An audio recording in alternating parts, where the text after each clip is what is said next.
सारी उम्र हम मर मर के जी लिए, एक पल तो अब हमें जीने दो। एग्जेम्पशन नहीं है।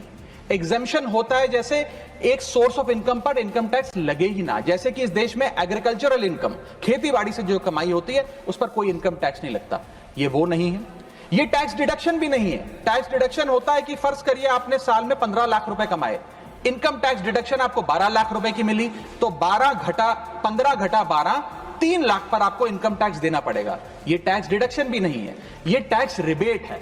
यानी कि 12 लाख तक अगर आपने पैसा कमाया साल में तो आपको इनकम टैक्स नहीं देना, लेकिन जैसे ही 12 लाख से ज्यादा, फर्ज करिए आपने 12 लाख 1,000 रुपए कमाया, तो पूरे 12 लाख 1,000 पे आपके स्लैब अनुसार आपसे इनकम टैक्स वसूला जाएगा। और दूसरी चीज, कैपिटल गेन्स पे, यानी कि अगर आप अपने कोई मकान बेचते हैं, सोना बेचते हैं, इक्विटीज बेचते हैं, शेयर्स बेचते हैं, उस पर जो कैपिटल गेन पे, मुनाफे पे लगता है टैक्स, वो इस 12 लाख की सीमा में नहीं आएगा। उस पे आपको अतिरिक्त टैक्स देना पड़ेगा। मैं आपको बताना चाहता हूं और इस सदन में भविष्यवाणी करता हूं सर, कि इस टैक्स रियायत से इस देश की कंजम्पशन नहीं बढ़ने वाली। भारत के मिडिल क्लास परिवार आज रोजमर्रा के जीवन के लिए, अपने डेली एक्सपेंसेस के लिए लोन लेने पर मजबूर हो गए। मिडिल क्लास आज सरकार को वो गाना सुनाना चाहता है कि सारी उम्र हम मर मर के जी लिए, एक पल तो अब हमें जीने दो। सर, इस बजट को सरकार ने मिडिल क्लास का बजट कहकर बताया और कहा कि ये मिडिल क्लास की सारी समस्याओं का हल है इस बजट में। तो सबसे पहले सर मैं मिडिल क्लास की चर्चा करना चाहूंगा, उसके बाद अपने भाषण के अन्य भागों पे जाता जाऊंगा।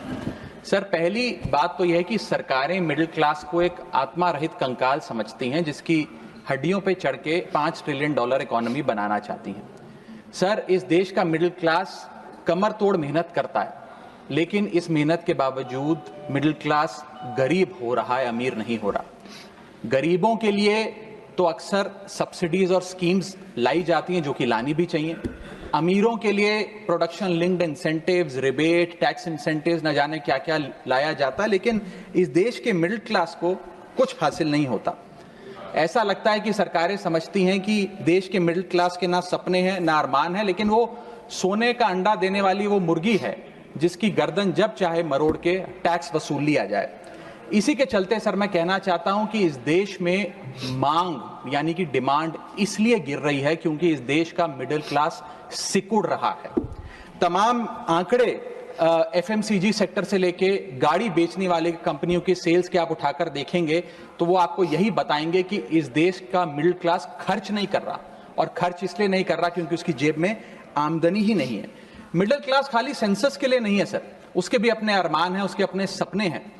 1989 में यूनाइटेड स्टेट्स ऑफ अमेरिका में एक पिक्चर बनी थी जिसका नाम था Honey I shrunk the kids. मुझे लगता है भारत देश में वर्ष 2025 में पिक्चर बननी चाहिए, honey I shrunk India's middle class. Sir, मैं आपको साफ तौर पे बताना चाहता हूं कि मिडिल क्लास टैक्स उससे वसूला जाता है जैसे उससे किसी अधिकार से हम टैक्स ले रहे हैं और सुविधा उसको एहसान मुताबिक दी जाती है। सर, नेस्ले इंडिया के अभी आंकड़े आए जो इस देश की सबसे बड़ी एफएमसीजी कंपनियों में आता है। उस आंकड़ों में यह पता लगा कि 8 वित्तीय वर्षों में इस वर्ष सबसे कम ग्रोथ उन्होंने दर्ज कराई। और जब नेस्ले इंडिया के चेयरमैन से यह बात पूछी गई कि क्यों आप अपनी लोएस्ट ग्रोथ पर आ गए, तो नेस्ले इंडिया के चेयरमैन ने कहा कि भारत का मिडिल क्लास खरीद नहीं रहा, भारत का मिडिल क्लास सिकुड़ रहा है। मैं महंगी गाड़ी और महंगे मकानों की बात नहीं कर रहा सर, लेकिन सस्ती गाड़ी और सस्ते मकान जो मिडिल क्लास खरीदता है उनकी डिमांड घटती जा रही है, उसकी प्रोडक्शन घटती जा रही है, जिसका सीधा इंपैक्ट हमारी इकोनॉमी पर है। काफी चर्चा हुई सर सरकार द्वारा कि हम मिडिल क्लास के लिए 12 लाख की टैक्स रियायत लेकर आए। मैं सर बतौर चार्टर्ड अकाउंटेंट ये बताना चाहता हूं कि ना ही ये टैक्स एग्जेम्पशन है, ना ही ये टैक्स डिडक्शन है, ये एकमात्र टैक्स रिबेट है। इस रिबेट का स्वागत हम सब करते हैं, हम सबको खुशी हुई, लेकिन मैं आपको इन तीनों में फर्क बताना चाहता हूं और ये दिखाना चाहता हूं कि कैसे चोर दरवाजे से इंडियन मिडिल क्लास से अभी भी इनकम टैक्स वसूला जा रहा है। पहली चीज सर, ये इनकम टैक्स एग्जेम्पशन नहीं है। एग्जेम्पशन होता है जैसे एक सोर्स ऑफ इनकम पर इनकम टैक्स लगे ही ना, जैसे कि इस देश में एग्रीकल्चरल इनकम, खेती बाड़ी से जो कमाई होती है उस पर कोई इनकम टैक्स नहीं लगता। ये वो नहीं है। ये टैक्स डिडक्शन भी नहीं है। टैक्स डिडक्शन होता है कि फर्ज करिए आपने साल में 15 लाख रुपए कमाए, इनकम टैक्स डिडक्शन आपको 12 लाख रुपए की मिली, तो 15 घटा 12, 3 लाख पर आपको इनकम टैक्स देना पड़ेगा। ये टैक्स डिडक्शन भी नहीं है, ये टैक्स रिबेट है। यानी कि 12 लाख तक अगर आपने पैसा कमाया साल में तो आपको इनकम टैक्स नहीं देना, लेकिन जैसे ही 12 लाख से ज्यादा, फर्ज करिए आपने 12 लाख 1,000 रुपए कमाया, तो पूरे 12 लाख 1,000 पे आपके स्लैब अनुसार आपसे इनकम टैक्स वसूला जाएगा। और दूसरी चीज, कैपिटल गेन्स पे, यानी कि अगर आप अपने कोई मकान बेचते हैं, सोना बेचते हैं, इक्विटीज बेचते हैं, शेयर्स बेचते हैं, उस पर जो कैपिटल गेन पे, मुनाफे पे लगता है टैक्स, वो इस 12 लाख की सीमा में नहीं आएगा, उस पे आपको अतिरिक्त टैक्स देना पड़ेगा। सर लेकिन इस 12 लाख की रियायत से कितने लोगों को भारत देश में फायदा हुआ, यह भी समझने की आवश्यकता है। हम 140 करोड़ की आबादी वाले देश में रहते हैं, जिसमें मात्र 8 करोड़ लोग इनकम टैक्स की रिटर्न भरते हैं, और इन 8 करोड़ लोगों में से मात्र 3 करोड़ लोग इनकम टैक्स भी भरते हैं। यानी कि 8 करोड़ लोग इनकम टैक्स की रिटर्न भरते हैं, 5 करोड़ लोग जीरो इनकम दिखा के अपनी इनकम टैक्स की रिटर्न भरते हैं, जीरो टैक्सेबल इनकम, और उनसे कोई इनकम टैक्स नहीं वसूलती।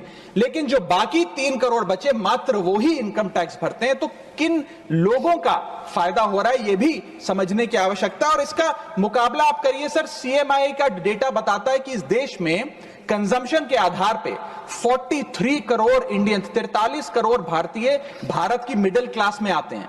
43 करोड़ में से मात्र 2 से 3 करोड़ लोगों को ही इसका फायदा होने जा रहा है। उसका हम स्वागत करते हैं, लेकिन बाकियों के लिए क्या? वित्त मंत्री जी ने यह फैसला जब सुनाया तो कहा कि इससे भारत की कंजम्पशन बढ़ेगी, खपत बढ़ेगी, और इकोनॉमी का चक्का, इकोनॉमी का पहिया चलने लग जाएगा। मैं आपको बताना चाहता हूं और इस सदन में भविष्यवाणी करता हूं सर, कि इस टैक्स रियायत से इस देश की कंजम्पशन नहीं बढ़ने वाली। अगर आप वास्तव में इस देश की खपत यानी कि कंजम्पशन बढ़ाना चाहते हैं, तो आपको इनकम टैक्स के साथ साथ जीएसटी नाम का टैक्स कम करना पड़ेगा, क्योंकि जीएसटी वो टैक्स है जो इस देश का अमीर से अमीर आदमी और गरीब से गरीब आदमी भी देता है। जब गरीब आदमी अपने घर में चूल्हा जलाने के लिए माचिस खरीदता है तो उस पर भी जीएसटी देता है, और अमीर आदमी जब सफर करने के लिए मर्सिडीज और बीएमडब्ल्यू खरीदता है उस पर भी जीएसटी देता है। जीएसटी वो लोग भी देते हैं जो इनकम टैक्स नहीं भरते, जीएसटी वो लोग भी देते हैं जिनको सरकार, उन 80 करोड़ भारतीयों को जिनको फ्री राशन देती है, जीएसटी उनसे भी वसूला जाता है। तो सही मायने में अगर आप भारत में खपत यानी कि कंजम्पशन को बढ़ाना चाहते हैं, इकोनॉमी रिवाइव करना चाहते हैं, तो आपको जीएसटी कम करना पड़ेगा और जीएसटी स्ट्रीमलाइन करना पड़ेगा। सर मिडिल क्लास इस देश का सबसे देशभक्त क्लास है, जो सबसे ज्यादा टैक्स देता है। और सर जब नौकरी से लौटता हुआ साधारण पैंट शर्ट पहने मिडिल क्लास का आदमी मेट्रो की लाइन में खड़ा होता है, तो उसे यह चिंता नहीं होती कि घर जाकर कौन सी पिक्चर देखूंगा या कौन सा पकवान खाऊंगा। उसे यह चिंता होती है कि मैं अगले हफ्ते अपने बच्चों की फीस कैसे भरूंगा, बाबूजी का ऑपरेशन कैसे कराऊंगा, या बड़े साल नौकरी कर ली, अब एक स्कूटी खरीद लेता हूं, लेकिन जब बाजार जाता है तो पता लगता है वो स्कूटी जो 4 लाख की, जो 40,000 की मिलती थी, वो अब 1 लाख रुपए की मिलने लगी, या वो ऑल्टो गाड़ी जो 3-3.5 लाख की मिलती थी अब 10 लाख रुपए की मिलने लगी। ये सच्चाई है सर, और इसलिए है क्योंकि सर सैलरी बढ़ती नहीं, बचत होती नहीं, सिर्फ और सिर्फ महंगाई बढ़ती है। और सर मैं ये भी आपको बताना चाहूंगा, रिपोर्ट्स बताती है, इकोनॉमिक सर्वे ऑफ इंडिया बताता है कि सैलरी औसतन मात्र 3% बढ़ी है पिछले वित्तीय वर्ष में, जबकि food inflation 10%, health care inflation 15%, और कंज्यूमर प्राइस इन्फ्लेशन और न जाने कितनी इन्फ्लेशन तो इनसे कहीं ज्यादा ऊपर आंकड़ों पर आज मंडरा रही है, लेकिन उसके मुकाबले सैलरी मात्र 3% बढ़ी। सर देश का मिडिल क्लास एक बहुत बड़े डेट ट्रैप में भी फंसने जा रहा है। मैं ये भी भविष्यवाणी आज करना चाहूंगा, क्योंकि भारत का household debt to GDP ratio आज 40% पे खड़ा हो गया। सरल भाषा में बताऊं तो भारत के मिडिल क्लास परिवार आज रोजमर्रा के जीवन के लिए, अपने डेली एक्सपेंसेस के लिए लोन लेने पर मजबूर हो गए हैं, चाहे वो पर्सनल लोन हो, चाहे वो क्रेडिट कार्ड के जरिए हो, या चाहे वो अन्य प्रकार से फाइनेंशियल इंस्टीट्यूशन से ब्याज पर पैसा लेना हो। यानी कि जो सैलरी 1 तारीख को आती है वो पहले ही आपके रोजमर्रा के जीवन में जो आपने खर्चा करने के लिए ब्याज पर पैसा लिया हुआ है उसके भुगतान में लग जाती है, और इंडिया का मिडिल क्लास एक डेट ट्रैप में फंसता जा रहा है। ये लोन कोई मकान बनाने के लिए या दफ्तर खरीदने के लिए या एसेट क्रिएशन के लिए नहीं है, ये day to day expenses meet करने के लिए, जो भारत के मिडिल क्लास को एक डेट ट्रैप में खड़ा करता जा रहा है। सर सैलरी तो 7 तारीख को आती है महीने की, लेकिन 1 तारीख को मकान मालिक आ जाता है दरवाजे पे दरवाजा खटखटाने की किराया दो। और सारी उम्र काम करने के बाद एक मिडिल क्लास का आदमी सोचता है कि अंत में रिटायरमेंट के समय एक छोटा सा अपना मकान, जमीन खरीद के मकान बनाऊंगा। जमीन खरीद के मकान बनाना तो छोड़िए सर, आज रियल एस्टेट के प्राइसेस आपकी अर्निंग्स, मिडिल क्लास की अर्निंग्स के मुकाबले इतने ज्यादा हैं कि रिटायरमेंट 2-3 जन्म काम करने के बाद, रिटायरमेंट लेने के बाद भी शायद वो 2 BHK अपार्टमेंट भी नहीं खरीद पाएगा। इसीलिए मिडिल क्लास आज सरकार को वो गाना सुनाना चाहता है कि सारी उम्र हम मर मर के जी लिए, एक पल तो अब हमें जीने दो। सच्चाई यह है सर कि मिडिल क्लास के घरों में जब कभी शादी का कार्ड आता है तो चिंता हो जाती है कि सगन में कितना पैसा देना पड़ेगा और साथ ही साथ नया सूट सिलवाना पड़ेगा, ट्रेन का खर्चा हो जाएगा, एटसेट्रा।